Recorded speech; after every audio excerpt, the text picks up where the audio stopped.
Hi everyone, so today we will learn how to upload files in a GitHub repo. As you can see, currently I'm on github.com, and if I want to upload a file, I need to pick a directory first.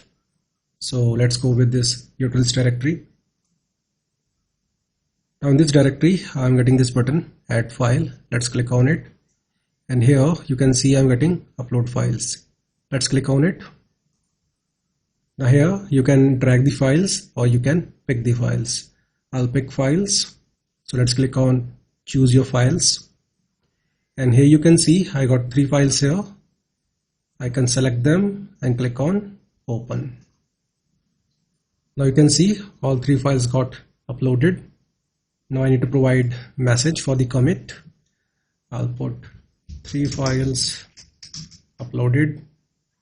Now here you can create a new branch or you can commit to master branch. I'll leave it as it is. Let's click on commit changes. Now let's go inside the utils directory, and you can see we got our 3 files. So I hope you understood how to upload files in your GitHub repo. See you next video. Have a nice day.